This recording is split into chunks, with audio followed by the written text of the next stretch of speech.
x squared a perfect square? Is 49 a perfect square? Is this the difference of two squares? Difference of two squares factors with two conjugate factors, meaning the binomials are identically the same, except for the sign in between. One will be positive, the other will be negative. Does it matter which one you put positive, which one you put negative? No. How do you get the first term for the parentheses?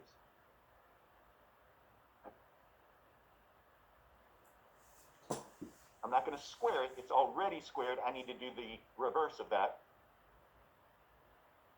We need to know what it's called. What's the inverse of squaring? Yes. So what's the square root of x squared? How do we get what goes second? Square root of, which is? Done. I don't know. Why did you? Game. Right answer in the end. In the end. So what did we do in the middle? Go ahead. Say it out loud. It's okay. A lot of people did the same thing. What did you do in the middle?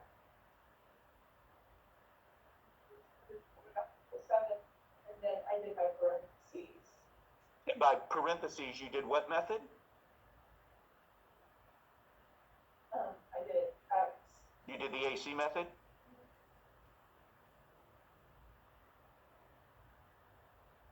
Yeah. Did I say AC method is inappropriate? Yeah.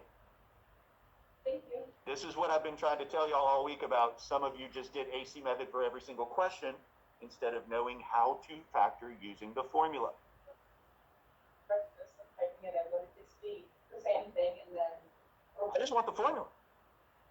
You type this and you're done.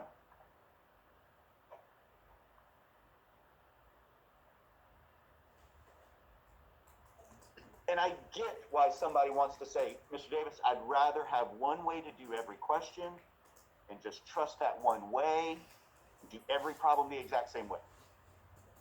And if we didn't have stuff coming later where we need to know this specifically, I'd be fine with you doing it however you want. But I got to worry about stuff that's coming later. Same thing with perfect square trinomial. There's stuff coming later where we need to know that pattern. We need to recognize it immediately. So we can't just do everything the same way. You're welcome. Let's stick with this. Anybody have any other factoring questions they need or want to talk about?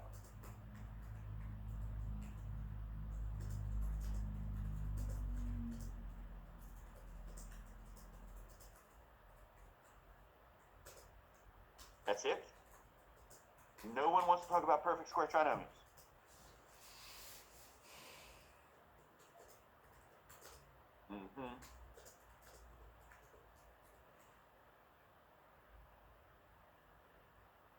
It's not as high as you want it to be. Got it.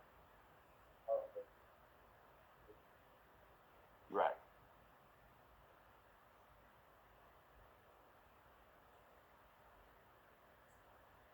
Okay. What do we call quadratics that can't be factored? I don't understand why people were telling me no solution. I don't understand why people were explaining to me that they cannot be factored. We talked about prime. We related it to prime numbers. I don't know of any other way to get you guys to use the terminology. What about the sum of squares? They're all prime. W squared plus 1, I think, is the one I gave. Recognizing something that's not factorable is almost as important as being able to use a factoring formula. Yeah. Is that a question? No. Yes, ma'am. Number 2.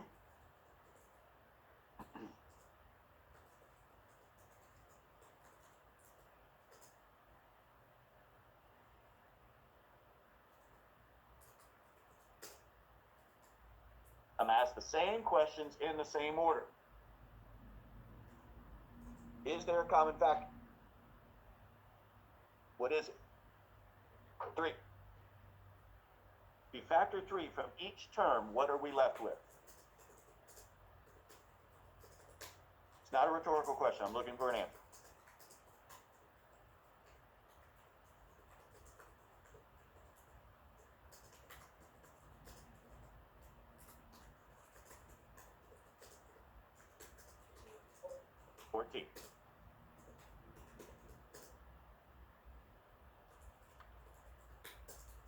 What's inside the parentheses? Could it be the difference of two squares?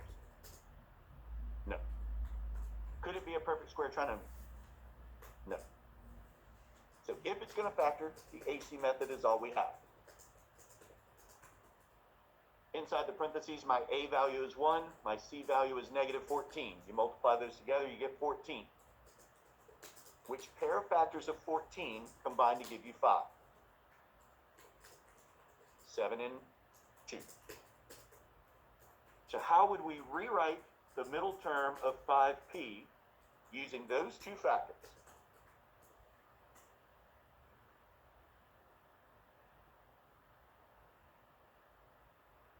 I will always point out that you could reverse the order here. You could say negative 2p plus 7p if you wanted.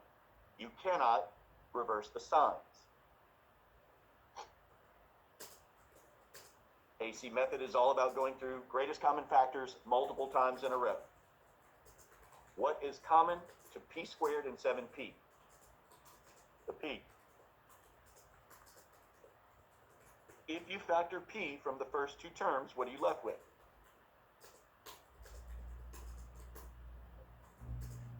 P plus 7. What's common to the third and fourth terms? Try one more time.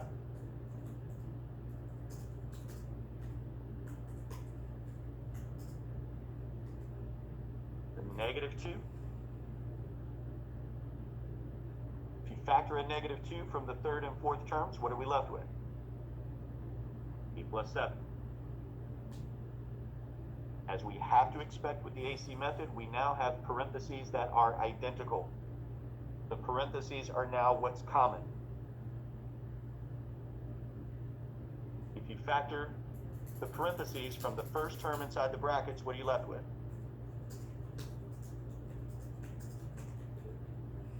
If you factor the parentheses just from this first term inside the brackets, what are you left with? P. If you factor the parentheses from the second term inside the brackets, what are you left with?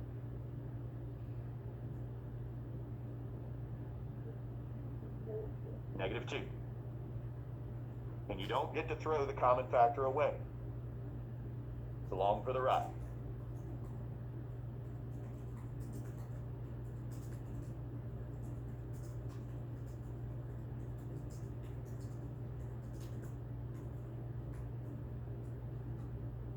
This was just a question where we had multiple factoring steps at the same time. We had a greatest common factor and we had AC method. That's why the direction said factor completely, right? There's not always going to be a one-step process or just one thing on our checklist. Sometimes we have to do greatest common factor and the difference of two squares formula. Or in this case, a greatest common factor and the AC method.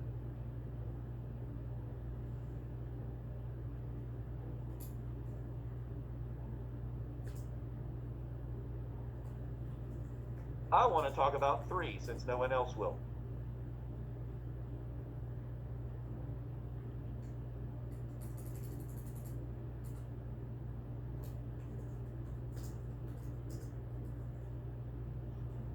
We'll go through the checklist. Same questions in the same order every time. Is there a common factor?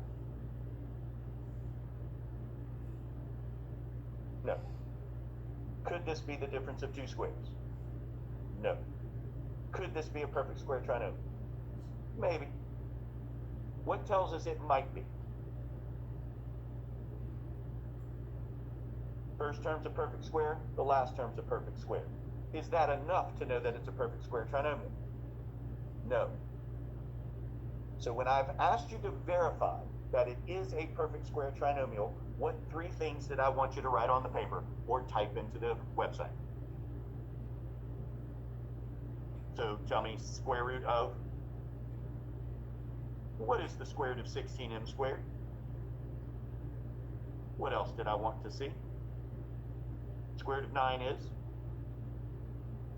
But what was the extra stuff I needed to see?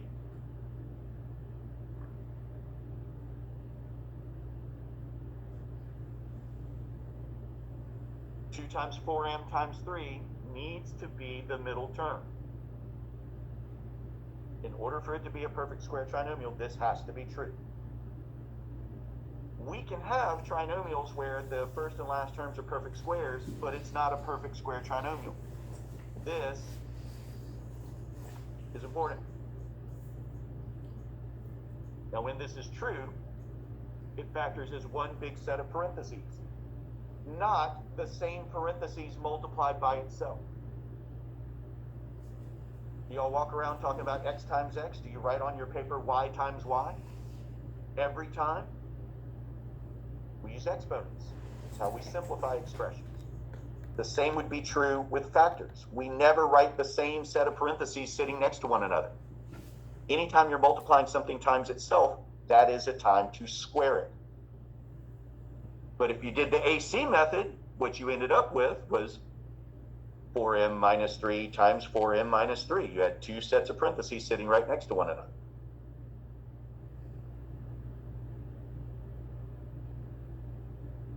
If we were writing out the square root of the first term, the square root of the last term, and checking that middle term, you had on your paper or on your screen everything that was supposed to go inside the set of parentheses. It was already written for you.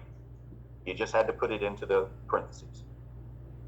How do I know it's a negative in between the 4x and the 3? The middle term was negative.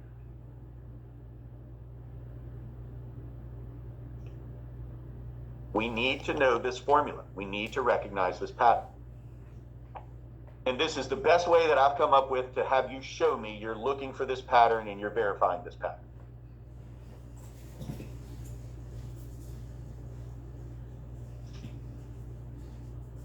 Because y'all in second semester, we're going to reverse this process. Meaning you're going to have to make things be perfect square trinomials. I'm going to give you something that's not, and you're going to make it be a perfect square trinomial.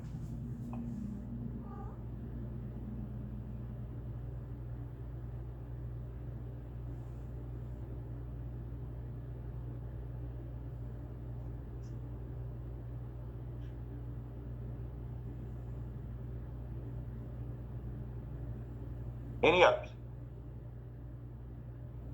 Yeah. Number 11. Number 11. Gotcha.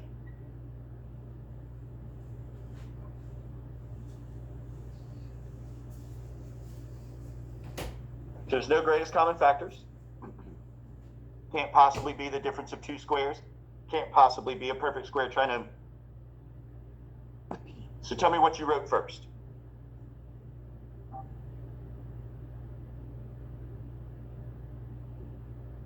Just tell me what you wrote.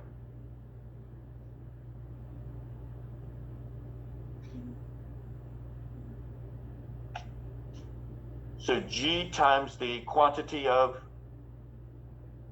okay?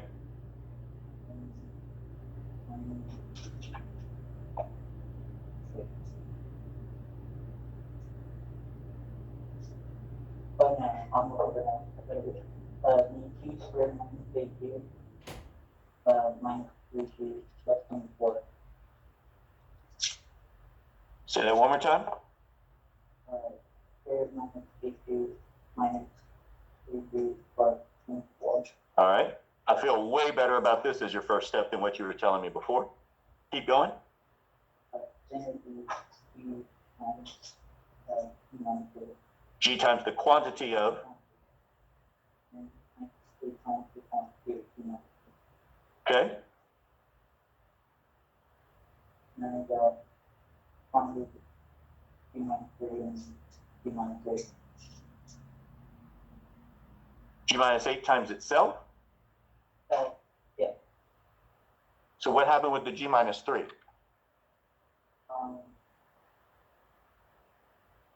Okay, now that's good. You sure? Yeah.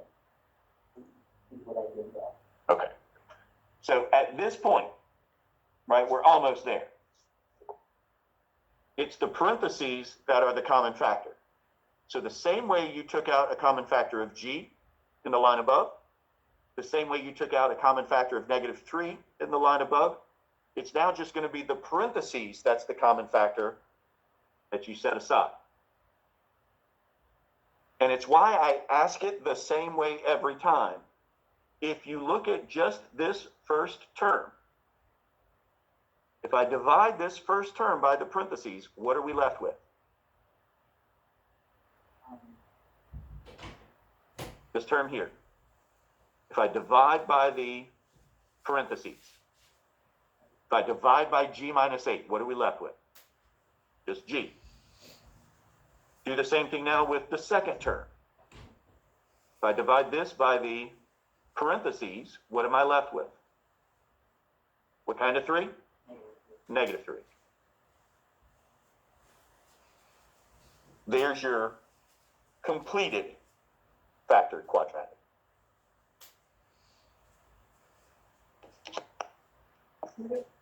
Sure.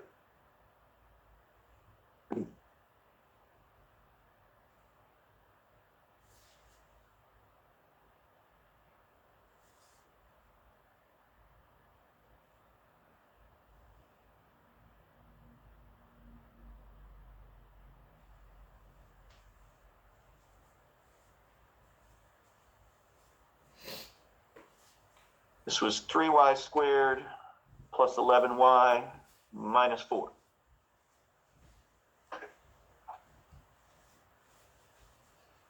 Any greatest common factors? No. Perfect square trinomial? No. Greatest perfect square trinomial?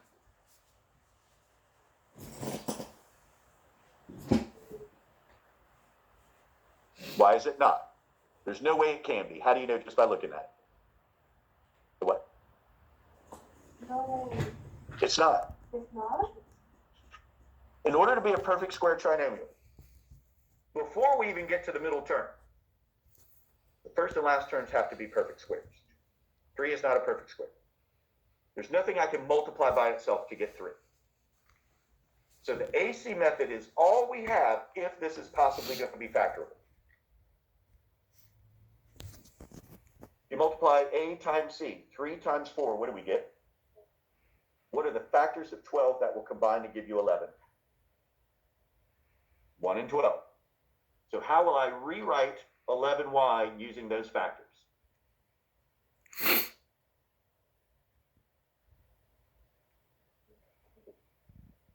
Pardon? Right, so tell me how to do it correctly. Well, that's what I have here. We need to rewrite 11y using those factors of 12.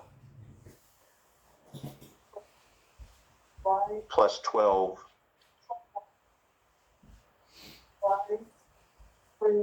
There we go.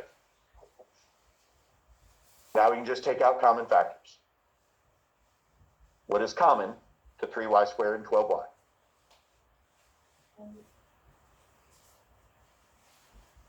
So that looks like ticket and it says take it says sports administrator. Okay. So I don't have a test. I'm gonna go talk with Miss Lede